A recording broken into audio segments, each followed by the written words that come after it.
teachers, what's the weirdest thing you had to take from a student?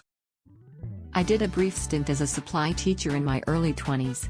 One day I was at a school I'd never been to before, and there was a group of lads gathered round a table at the back of the room, generally not paying much attention to the lesson. I went to investigate and found they were working on a full-blown diagram of how a male might go about sucking himself off. I confiscated it. For research purposes. A picture they'd drawn of me in a teeny bikini. At the time I was a fairly out-of-shape man in my late 30s. Not a good look. The care they'd taken drawing a pair of gigantic pendulous breasts, which I don't have, was unsettling. The same student also wrote "so-and-so in a bikini" on a feedback form, asking if there was anything they needed in class. A flavored condom. From a kindergartner. This little boy comes into music class, at 1 p.m. or so, and he's been at school since 9 o'clock, and says to me, "Look, I have a candy," and holds up a wrapped strawberry-flavored condom. Trying to cause a scene, I tell him, "Remember, we're not going to eat in music class because it's hard to sing with candy in our mouths." I pointed out the pocket on his jean jacket with a snap button closure and tell him to put it in there, making a mental note to tell teacher later. I always try to avoid losing control of a room of 20 and 5/6-year-olds. Kid puts condom in his pocket, and I start music class. Later on, I see him putting something in his mouth. "Put that back in your pocket for after school," or something to that effect. Pretty sure food is scarce at home, to taking it away would have been a huge scene. Teacher comes at the end of the half-hour lesson and I discreetly tell her what's going on and she says she'll handle it. Great. After school, the middle-aged, male school counselor comes up to me and says, "Thanks to you I've been walking around an elementary school all afternoon with a flavored condom in my pocket. Sorry not sorry." I teach in a rural school, and one year I had a very strange kid. He always had all these handmade contraptions that he'd pull out and mess with. One day he was messing with a ruler that had a plastic square attached to the top. It looked really sturdy. His waving it around was distracting me, so I took it away. He told me, "No, I need that. It's for kissing my sister." Ziploc bags filled with water. That was a trend for a while at my school.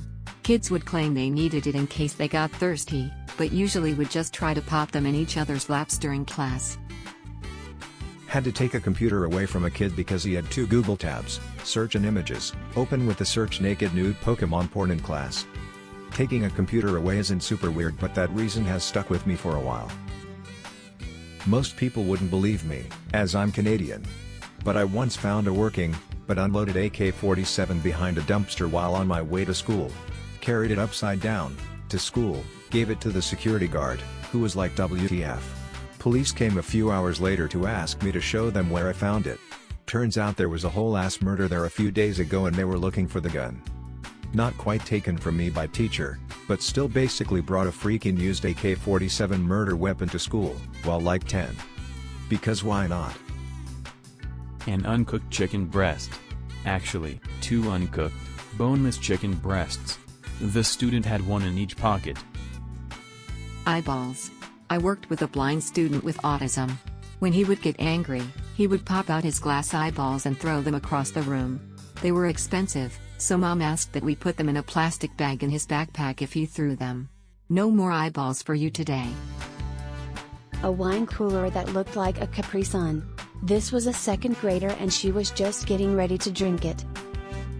Not a teacher, but if you were to ask her, this would probably be it. Various vegetables. She was super strict about no phones and would check at the slightest sign you might have your phone. As half protest, half prank we began our shenanigans. A girl's family member passed away and was texting on her phone about it to other family members. The teacher took her phone.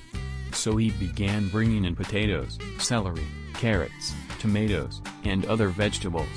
We'd smuggle them into class and then hold them under our desks and look at them as though we were texting.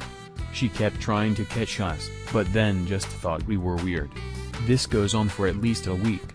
Finally she instituted a zero-tolerance policy against vegetables. So we switched to fruit. So for a few weeks she was constantly confiscating various fruits and vegetables.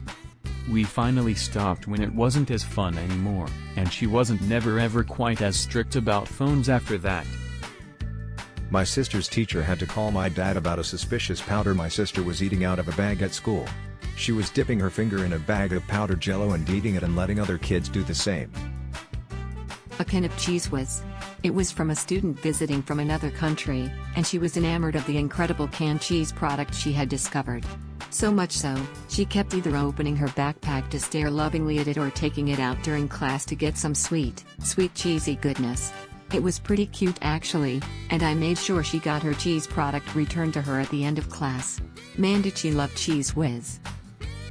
I was a student, but I had bunch of expended munitions, including an expended CS grenade, think tear gas, taken from me by my 7th grade vice principal. I used to scour the NATO training grounds when my dad was stationed in Germany in the 70s. I found an expended CS grenade and brought it, and other finds, to school to show off to my friends. Not knowing there had been a terror bombing earlier that day at another NATO facility, I brought a bunch of my stuff to school. They brought a bomb dog onto our school bus at the Ramstein AF Brigade. The dog ignored me. I was showing off the grenade to my friends when the teacher walked in. The grenade had been expended, but CS is really a fine dust and the active material was gently dusting the room. She could easily smell the tear gas and sent me to the office. They took my stuff, chided me for bringing it, and returned it 2 weeks later. A few weeks after that, the vice principal asked if I had had everything returned. I said I had. He said someone turned in a 105mm shell casing into Lost and Found and offered it to me. It gladly took it. Being the 70s, everyone was chill. The teacher was right to get the nasty stuff out of her class, and I scored another cool thing. Today, they would have had the SWAT team there and I might well have had to go to court. Former teacher here. Wasn't part of the initial apprehension but was part of the follow-up investigation.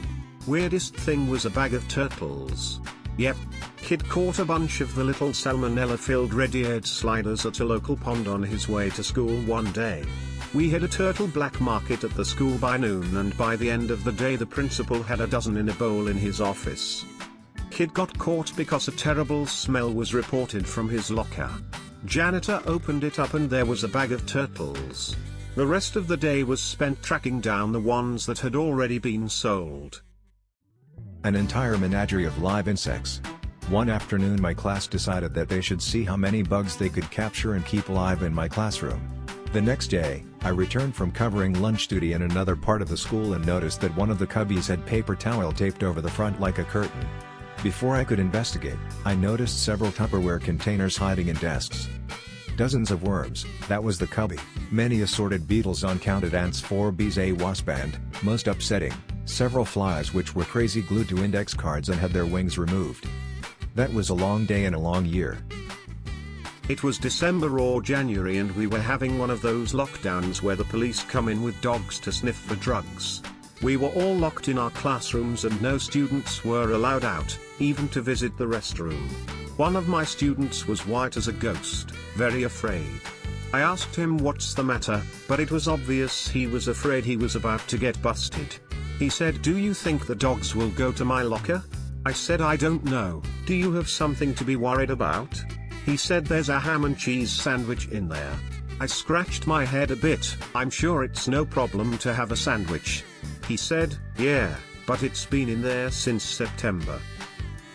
This is my brother's story, and he was the kid. It was a sandwich bag full of spiders. He collected them during recess, and one of the monitors probably got freaked out.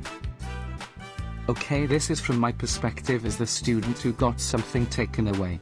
In about grade 7 I slammed my finger in the garage door and it completely killed my fingernail. 1 week later I was sitting in class during a movie when my friend dared me to rip the nail right off. It was about halfway on only, so of course I did. It was a slow process and caught a few other classmates' attention. So from the teacher's perspective, all she saw was some degenerates huddled in the back corner watching me play with something. So she gets up and walks over to my desk with her hand sticking out demanding whatever we were playing with. So of course I took that as the opportunity to yank my nail off and place it in her hand quickly before she saw what it was. She was not as impressed as my classmates. During my student teaching, I had to utter a sentence I never imagined, which was, "Guys, what did I say about looking up satanic rituals during class?" They were a great group, though. It was a group of 4 8th graders who said they had created an occult detective agency and were doing research just in case. My only complaint was that they were doing it in science class instead of actually doing their work. Please subscribe to Reddit Ramblings for more of the best Reddit stories.